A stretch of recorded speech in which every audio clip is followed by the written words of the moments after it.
स्वागत है आपका अपने चैनल सीरियस स्टडी एग्ज़ाम में। आज हम शुरू कर रहे हैं केमिस्ट्री का क्वेश्चन, सामान्य विज्ञान का फिजिक्स का क्वेश्चन जो रहेगा यांत्रिक बल, गति एवं गति के नियम, जो आपके ग्रुप डी के लिए बहुत महत्वपूर्ण हो गया। ग्रुप डी में भी CBT 1 और CBT 2 देना पड़ेगा।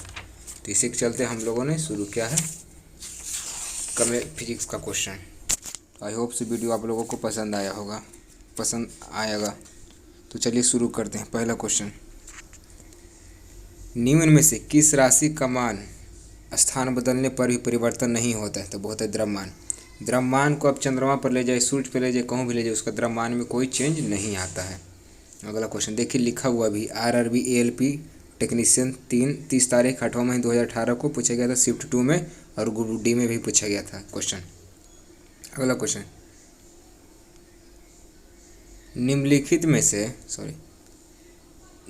में से कौन सा उदाहरण न्यूटन के गति के पहले नियम को दर्शाता है? पहले नियम को कौन दर्शाता है? इसका आंसर हो जाएगा, जब एक बस अचानक शुरू होती है तब यात्रियों को पीछे की ओर झटका लगता है। पहला नियम इसी को दर्शाता है। अगला क्वेश्चन, निम्नलिखित में से कौन सा एक समूह से संबंधित नहीं है? तो बोलता है द्रव्यमान। द्रव्यमान समूह संबंध नहीं है। गति, त्वरण, टाइम तीनों एक में है, लेकिन द्रव्यमान इसमें नहीं आता है।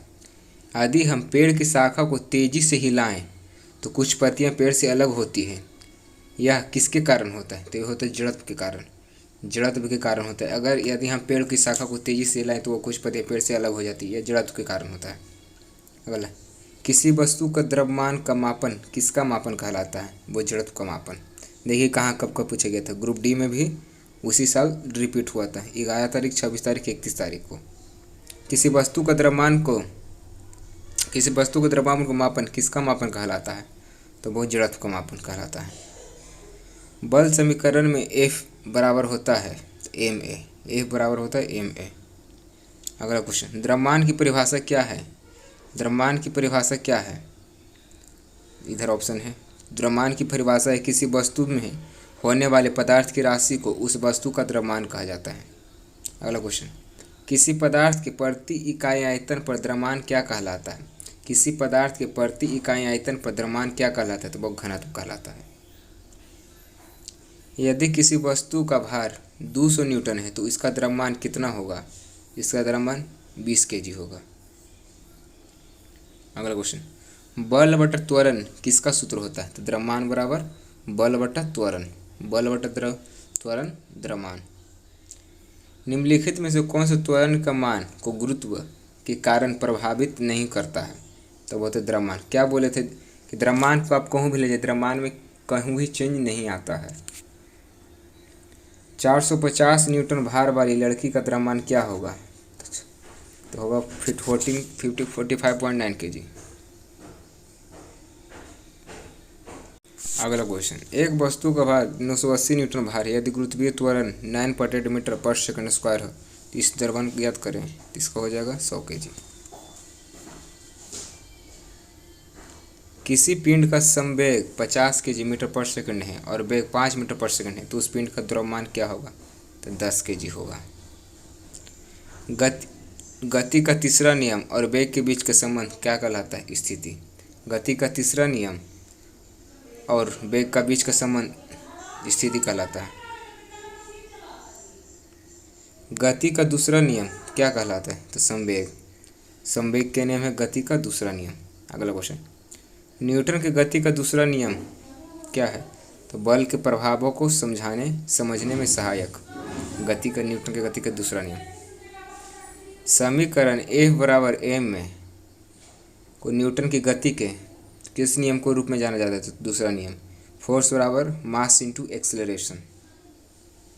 निम्नलिखित में से कौन सा न्यूटन के कौन सा गति का लॉ ऑफ मोशन दीवार पर फेंका हुआ गेंद क्यों टकराकर वापस लौटता है? इसका हो जाता है तीसरा नियम। हर क्रिया के बाद एक विपरीत प्रतिक्रिया होती है। पूछ रहा है दीवार पर फेंका हुआ गेंद क्यों टकराकर वापस आ जाता है? पूछ रहा है निम्नलिखित में से कौन सा गति न्यूटन के गति के तीसरे नियम के लिए सही है? तो इसका राइट आंसर हो जाएगा बल अलग अलग निकाय पर विपरीत दिशा में लागू होता है। बल अलग अलग निकाय पर विपरीत दिशा में लागू होता है। मैंने क्या बोलता? हर क्रिया के बाद एक विपरीत प्रतिक्रिया होती है। अगला क्वेश्चन, गति का प्रसिद्ध नियम, गति का प्रसिद्ध नियम किसने दिया था? तो वो आप सभी जानते होंगे, न्यूटन। न्यूटन का है गति का प्रसिद्ध नियम। अगला, एक निकाय के संवेग में परिवर्तन की दर के समानुपाती होती, किसके समानुपाती होते हैं? तो लागू बल, लागू बल के समानुपाती होती एक निकाय में, एक निकाय के संवेग में परिवर्तन की दर। अगला, गति के द्वितीय नियम दर्शाता है, गति का द्वितीय नियम क्या दर्शाता है? तो दर्शाता है किसी वस्तु की गति के परिवर्तन की दर शुद्ध बल की दिशा में वस्तु पर लागू शुद्ध बल के अनुपातिक होता है। अगला क्वेश्चन, निम्नलिखित में से कौन सा कथन गलत है? पहला, जब एक बस अचानक रुकती तो बस में बैठे यात्री पीछे की ओर झटका खाते हैं। दूसरा, एक व्यक्ति चलती बस से कूदता है तो वह गिर जाता है। अगला, तीसरा, जब एक घूर्णन करता हुआ पंखा बंद हो जाता है तो वह कुछ समय बाद घूमता रहता है। ये भी सही बात है। जब एक बस अचानक रुकती तो बस में बैठे व्यक्ति आगे की ओर झटका खाते हैं। तो ये इसमें से पूछ रहा था गलत कौन है? इसमें से गलत यही है, जब बस अचानक रुकती है तो बस में बैठे यात्री पीछे की ओर नहीं आगे की ओर झटका खाते हैं। अगला क्वेश्चन 25 नंबर, 1 kg गुना 1 मीटर पर सेकंड स्क्वायर को कहा जाता है 1 न्यूटन कहा जाता है। केजी मीटर पर सेकंड स्क्वायर, केजी मीटर पर, सिंपल पूछा गया आपको, खाली घुराने के लिए लिख दिया गया केजी पर मीटर पर सेकंड स्क्वायर। अगला, न्यूटन के गति के नियमों को प्रकाशन वर्ष कब था? मतलब कब प्रकाशन किया गया था? 1687 ईस्वी में न्यूटन के गति के नियम को प्रकाशन वर्ष कहा गया था। तेज गति से आने वाली क्रिकेट की गेंद को पकड़ते समय एक क्षेत्र रक्षक यानी फील्डर अपनी बाहों को पीछे की ओर क्यों करता है? क्योंकि वह लंबे समय तक कम बल का अनुभव करता है, झटका उसके हाथ पर कम लगता है और गेंद हाथ से छिटकता नहीं है। एक राइफल से गोली चलाई गई, यदि राइफल बिना किसी रोक को पीछे की ओर जाते तो राइफल की गतिज ऊर्जा क्या होगी? तो गोली की गतिज ऊर्जा से कम पीछे की ओर चलते। जब राइफल चलाया जाता है तो राइफल को कंधे पर रखा जाता है तो पीछे का झटका देगा इसे रोकने के लिए। द्रव्यमान और त्वरण का गुणनफल को कहा जाता है, द्रव्यमान और त्वरण के गुणनफल को बल कहा जाता है। द्रव्यमान और त्वरण के गुणनफल को बल कहा जाता है। जब एक नाभिक आगे की दिशा में कूदता है तो वह नाव के पीछे की तरफ हट जाती है, नाव पीछे की तरफ हट जाती है। यह उदाहरण न्यूटन के कौन से नियम को दर्शाता है? तो वो गति के तीसरा नियम। सभी क्वेश्चन देखिए पूछा गया, आप देखिए ध्यान से। RRB LP technician, RRB group D. Rocket launching में कौन से नियम पर आधारित है? रॉकेट लॉन्चिंग तो न्यूटन की गति के तृतीय नियम पर। रॉकेट लॉन्चिंग न्यूटन की गति के तृतीय नियम पर आधारित है। दोनों वस्तुएं के मध्य पर बल हमेशा बराबर और विपरीत होता है, यह विचार न्यूटन की किस गति के नियम से आया था?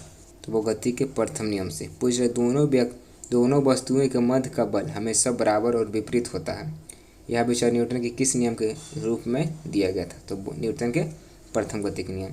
फिजिक्स आपको ये मालूम चल रहा होगा, इसमें खाली न्यूटन के बारे में पूछा गया। आई होप से वीडियो पसंद आया होगा तो लाइक कर दें, शेयर कर दें, सब्सक्राइब करना नहीं भूलें। Thank you.